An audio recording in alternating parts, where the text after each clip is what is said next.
Doctor Sonia Srivastava. हम paralysis के बारे में ये जान रहे थे कि पैरालिसिस कई कारणों से हो रहा है। इसमें हमने स्ट्रोक कवर कर दिया, स्पाइनल कॉर्ड इंजरी कवर किया। अब है मल्टीपल स्क्लेरोसिस। जी हाँ, शायद आप इसे कहीं ना कहीं आपने इसका नाम जरूर सुना होगा, मल्टीपल स्क्लेरोसिस, MS जिसे भी शॉर्ट फॉर्म में कहते हैं। ये एक ऑटो इम्यून डिसऑर्डर है। आपको ये जानना इतना जरूरी है कि ये मल्टीपल स्क्लेरोसिस में सिर्फ ब्रेन ही नहीं, जैसा कि हमने पुरानी वीडियोस में आप जाके देखेंगे कि अगर हमारा ब्रेन और स्पाइनल कॉर्ड दोनों इन्वॉल्व होते हैं, then chances of multiple sclerosis is there. आप चाहें तो हमारी पुरानी वीडियो को जरूर देख सकते हैं, जिसमें हमने लकवा कैसे होता है और किन कारणों से होता है और सेंसरी मोटर पाथवे में वह कहां पर है, उससे कौन से प्रकार की बीमारी हमें हो सकती है, जिसके बारे में बताया गया था।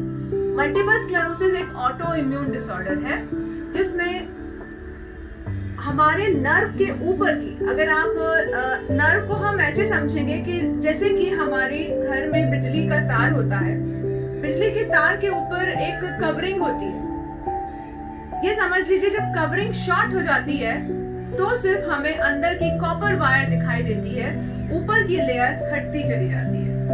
उसे बोलते हैं multiple sclerosis. It is a nerve eating, इसे हम नर्व ईटिंग कह सकते हैं। ये माइलिन शीथ को खाता है, in the sense it destroys the myelin sheath, जिससे मरीज में थकान आना, अत्यधिक कॉम्प्लिकेशंस आना और साथ ही पैरालिसिस होना, यानी लकवा होना। अगेन लकवा डिपेंड करेगा कि आपका स्क्लेरोसिस के पैचेस कहाँ ज्यादा है। If it is the spinal cord तो आपके लोअर लिम्स में भी आ सकते हैं, आपके अपर लिम्स में भी आ सकते हैं। If it is in the brain then one side weakness भी हो सकता है। इसमें दोनों सिम्टम्स पैरालिसिस के लकवा की, मस्तिष्क के लकवा की वजह से या स्पाइनल कॉर्ड की लकवा की वजह से देखे जा सकते हैं। अधिकतर मरीज जो कंप्लेन करता है वो आईज में, उसे विजन में प्रॉब्लम होती है, चलते चलते वो गिरने लगता है, वह उसे थकान, अत्यधिक थकान हो जाती है और बहुत ज्यादा कॉम्प्लिकेशंस हो सकते हैं।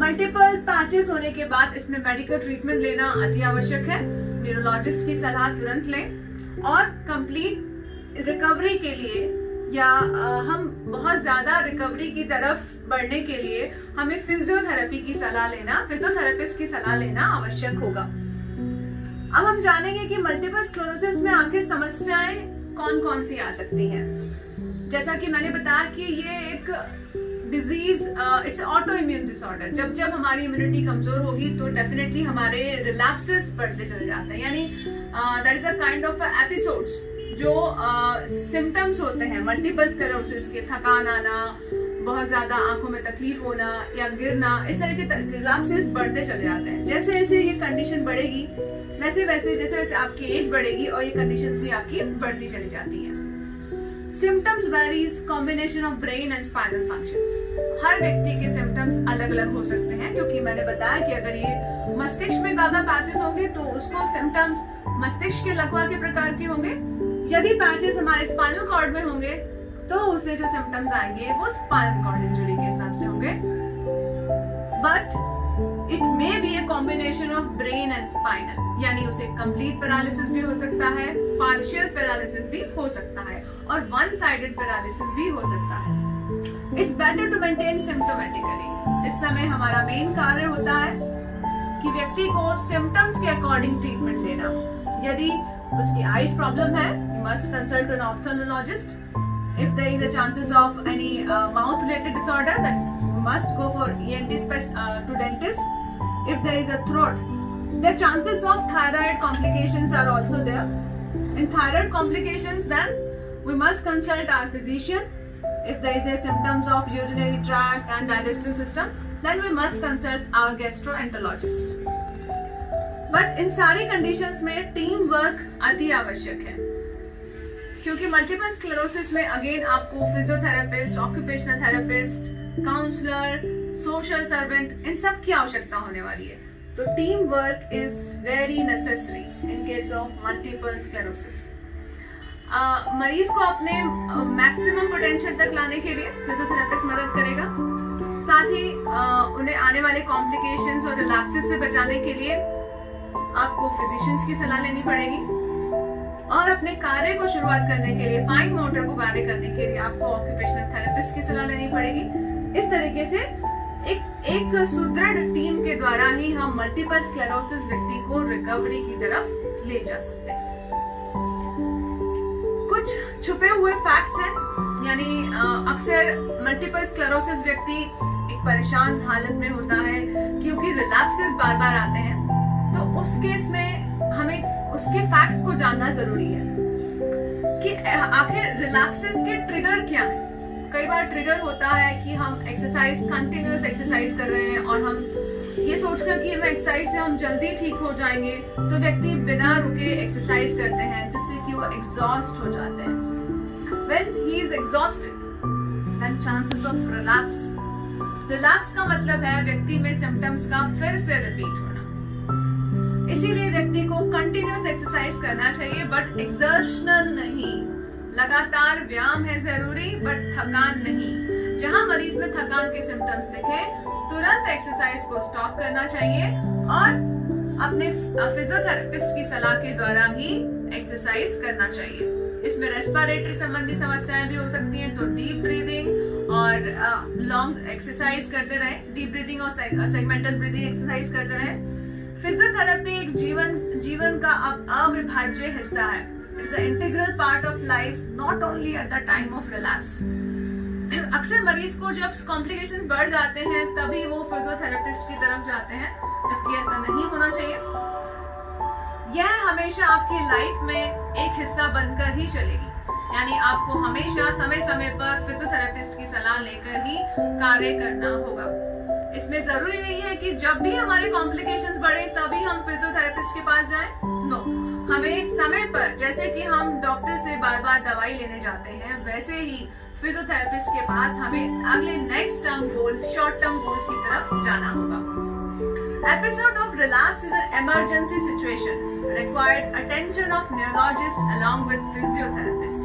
जब भी रिलैप्स आते हैं, जिसकी चर्चा मैंने की मल्टीपल स्क्लेरोसिस में, सिम्टम्स का लगातार कुछ दिनों तक बने रहना रिलैप्स कहलाता है। जब भी ऐसे रिलैप्सेस आए, ये एक मेडिकल इमरजेंसी हो सकती है, इसे बिल्कुल भी नजरअंदाज ना करें और तुरंत अपने न्यूरोलॉजिस्ट की सलाह लें और फिजियोथेरेपिस्ट को जरूर बताएं। शायद आपका ट्रिगर एक्सरसाइज हो सकती है, तो एक्सरसाइज को मॉनिटर करना आवश्यक हो जाएगा। Should not stop living. जिंदगी में कितनी भी परेशानी हो, आप अगर पूर्ण रूप से स्वस्थ नहीं भी हो पा रहे हैं तो भी जिंदगी रुकती नहीं है। Should not stop living. हमें जीना नहीं छोड़ना होगा, because condition is highly unpredictable. क्योंकि मल्टीपल स्क्लेरोसिस में आपके प्रोग्नोसिस के चांसेस हाईली अनप्रेडिक्टेबल होते हैं, जिसे अप्रत्याशी है, जिसे बताना संभव नहीं होता कि मैं कितना ठीक हो पाऊंगा और कितना समय और लगेगा। इसीलिए हमेशा अपने लाइफ के सारे कार्य करते रहें। आप अपनी फैमिली के साथ टाइम बिताएं, जहां तक हो सके अपने सारे कार्य जितना आप सुरुचिपूर्ण तरीके से कर सकते हैं, जितना आप आसानी से कर सकते हैं, उसे हमेशा करते रहें। You may not have any further relapse. हो सकता है कि आपको कभी दोबारा रिलैप्स ही नहीं हो। That is a win-win situation. इस सिचुएशन में अगर आपको रिलैप्सेस के चांसेस नहीं हैं, then definitely आप अपनी लाइफ को बहुत स्टेबल कर पाएंगे और अपने मैक्सिमम पोटेंशियल तक पहुंच पाएंगे। तो in short, multiple sclerosis brain और स्पाइन में होने वाले मल्टीपल पैचेस हैं, जिनकी वजह ऑटोइम्यून डिसऑर्डर हो सकता है। ये एक प्रोग्रेसिव है जो कि समय के साथ साथ बढ़ सकता है। इसीलिए हमेशा इसको सिम्टम्स के अकॉर्डिंग ही, जो लक्षण है उसके अकॉर्डिंग ही ट्रीट करना चाहिए। इसमें एक व्यक्ति नहीं, we need a team work. Family member से लेकर न्यूरोलॉजिस्ट से लेकर फिजियोथेरेपिस्ट से लेकर ऑक्यूपेशनल थेरेपिस्ट।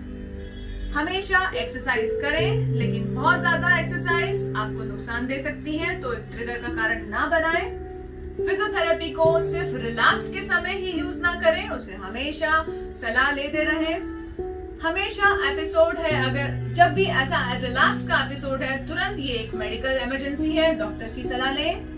जिंदगी को रोके नहीं, अपने जिंदगी के सारे कार्य करते रहें और इन विन विन सिचुएशंस आपको रिलैप्स आए ही नहीं। एंड दैट केस आपका मल्टीपल स्क्लेरोसिस आपकी लाइफ में आपको बेस्ट पोटेंशियल देते हुए आगे आपको आपके जीवन को प्रभावित नहीं करेगा।